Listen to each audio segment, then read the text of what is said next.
আজকে বড় আপুর নতুন যে বাসাটা কাজ চলছিল সেটাই দেখতে আসছি। তো কাজ শেষ। তো এই কাজগুলো শেষ হওয়ার পর আজকেই প্রথম আসলাম। ভাবলাম আপনাদের সঙ্গেও শেয়ার করি। এটা হচ্ছে মেইন গেট। তো তারপর এখন যেদিকে যাচ্ছি, সোজা যে ডোরটা দেখছেন এটা হচ্ছে কমন বাথরুম। আর এই কমন বাথরুমের সঙ্গেই বাম পাশের যে ডোরটা এখন খুলছি, এটা হচ্ছে গেস্ট রুম। তো আপুর এই বাসাটা প্রায় 2000 স্কোয়ার ফিটের মতো, সামান্য কিছু কম। তো এটাতে 4টা বেডরুম, 4টা বাথ আর 3টা ব্যালকনি। তো বাসাটায় খুব বেশি ডেকোরেশন করে নাই।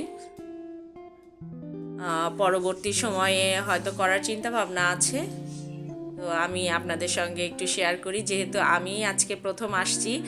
রেডি হওয়ার পর যখন কনস্ট্রাকশনের কাজ চলে তখন এসেছিলাম দুবার। বিল্ডিংয়ের চারপাশটাই এখন খোলামেলা আছে। এই পাশেও একটা না দুটো প্লট আছে। আর বিল্ডিংয়ের পিছন সাইডে তো পুরোটাই জলাশয়। তো পিছন সাইডে এত সহজে বিল্ডিং হওয়ার সম্ভাবনা এখন নাই।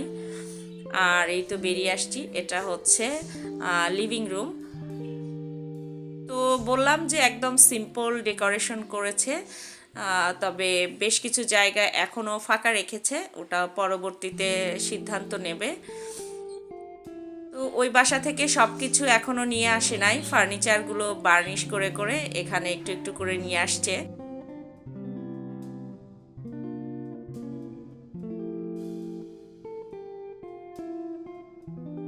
তবে ডাইনিং স্পেস হিসেবে এখন যেটা আছে সেটা বিশাল লম্বা। তবে ওটার কিছু অংশ ফ্যামিলি লিভিং রুম হিসেবে ইউজ করবে। আর এখন দেখাচ্ছি কিচেনটা বেশ বড়। এই বিল্ডিংয়ের প্রতিটা কিচেনই কিন্তু এত বড়। তো এই কিচেনটা এত বড় যে আমার বাসায়, এখন যে বাসায় আছি এ বাসায় এত বড় মাপের একটা বেডরুমও নাই। ডেকোরেশন করার পরেও ভিতরে দেখেন কতটা স্পেস। আমার কিচেনটা খুবই ভালো লেগেছে। সিম্পল ডেকোরেশন, আমি আবার সিম্পল ডেকোরেশনটাই বেশি পছন্দ করি।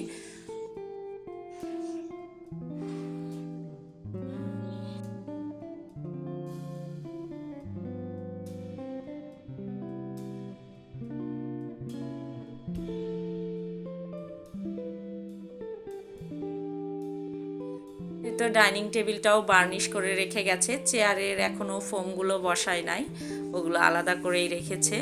আর ওদিকে আপুরা তো একদম ফ্লোরিং করছে কয়েকদিন হলোই। এই সব জিনিসপত্র ধীরে ধীরে এখানে নিয়ে এসছে। এটা হচ্ছে আরেকটা বেডরুম। এটা আমার ছোট ভাগ্নের জন্য। তো ও এখানে থাকে না, ও তো থাকে কক্সবাজার, ও ডক্টর। আর এই যে টেবিলটা, এটা হচ্ছে আমার ছোট ভাগ্নের প্রথম পড়াশোনার টেবিল। ও যখন প্রথম স্কুলেই ভর্তি হয় নাই সেই সময়ের টেবিল। তো ও এটা কখনোই চেঞ্জ করতে দেয় না।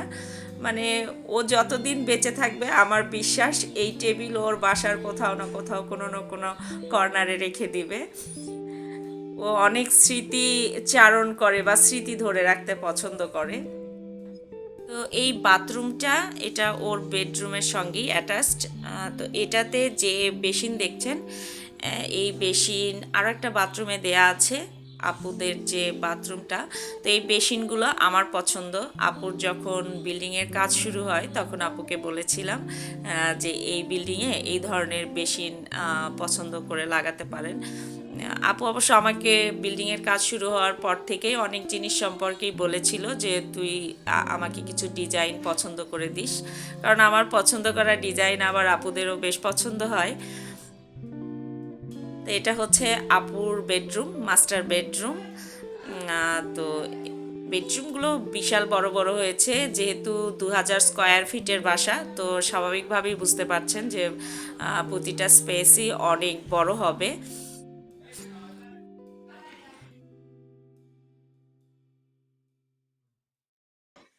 এই রুমগুলোতে এক্সট্রা কোনো ক্যাবিনেট করে নাই, শুধু উপরের যে পর্দা লাগানোর জন্য যে অংশটা করেছে ওটার সঙ্গেই মিল রেখে উপরের দিকে অল্প কিছু ক্যাবিনেট আছে, একটা লাইন।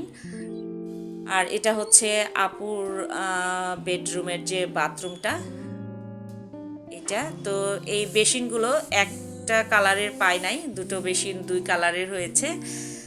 তবে আমার মিররগুলো খুব ভালো লেগেছে।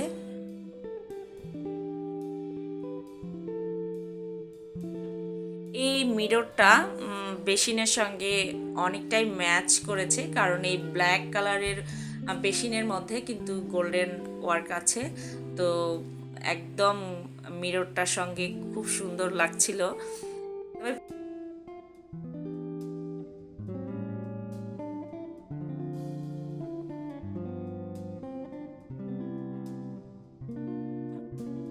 আর এখন ব্যালকনি দেখাচ্ছি আপুর বেডরুমের সঙ্গে। এই ব্যালকনিগুলো বিশাল বড় বড়, বলতে পারেন একটা সিঙ্গেল বেডরুমের মতো, মানে সিঙ্গেল একটা বেড রাখা যাবে, এত চওড়া এবং লম্বা। আর বাসার এই সামনের দিকটাই হচ্ছে রোড। আমার শ্যুট করতে আসার কথা ছিল দিনের বেলা, কিন্তু আসতে পারি নাই। তো আপুদের আবার জিনিসপত্র সব উঠিয়ে ফেলছে, তো আমি চাচ্ছিলাম যে একটু ফাঁকা থাকা অবস্থায় বাসাটার ভিডিও নেব। আর এটা হচ্ছে আমার বড় ভাগ্নের বেডরুম। এই বেডরুমটাও আপুর যে মাস্টার বেডরুম ওটার মাপেই, একটু চওড়ায় কম আছে, আর ওরা আবার ক্যাবিনেট করে নিয়েছে। এখানে ক্যাবিনেট করার কারণে ভিতরে স্পেস অনেকটাই কমে গেছে। আপুর রুমটাতে আবার ভিতরে প্রচুর স্পেস, যেহেতু ক্যাবিনেট করে নাই। এই বাসার শেয়ারটা যখন আপুরা কেনে তখন আমার হাজব্যান্ডকেও বলেছিলাম এখানে শেয়ার নেয়ার জন্য। এখন এই ডেকোরেশন ছাড়া শুধু বিল্ডিংয়ের বাকি কাজ, যেটা নর্মাল যেটা, সেই কাজ করাতে যে অ্যামাউন্ট খরচ হয়েছে, সেই অ্যামাউন্টে এখন যদি একটা রেডি ফ্ল্যাট কিনতে যাই, খুব বেশি হলে 1200, 1250 বা 1300 স্কোয়ার ফিটের বেশি কেনা যাবে না। আর যদি শেয়ার নিয়ে এভাবে ধীরে ধীরে করা যেত, তাহলে এখন এটার মাপ তো বললামই, 2000 স্কোয়ার ফিট। এভাবে শেয়ারে জমি কিনে যদি ফ্ল্যাট করা হয় তাহলে যে খরচটা পড়ে, আর রেডি ফ্ল্যাট কিনতে গেলে প্রায় তার দ্বিগুণ খরচ পড়ে যায়। আর একটা জিনিস হচ্ছে কি, এভাবে শেয়ারে জায়গা কিনে ফ্ল্যাট করলে যেটা হয়, ধীরে ধীরে ধীরে ধীরে টাকাটা দিতে হয়। যেমন এই ফ্ল্যাটটা কাজ শুরু হয়েছে প্রায় 5 বছর আগে, তারও মনে হয় একটু বেশি, মাঝখানে করোনার সময় কিছুদিন বন্ধ ছিল। আর এটার জমি কেনা হয়েছে মনে হয় 8 বছর আগে, এরকমই হবে। এটা হচ্ছে আমার ভাগ্নের যে বেডরুম, সেটার সঙ্গে কার ওয়াশরুম। তো এটার হচ্ছে ক্যাবিনেট বেসিন যেটা, সেটা দিয়েছে।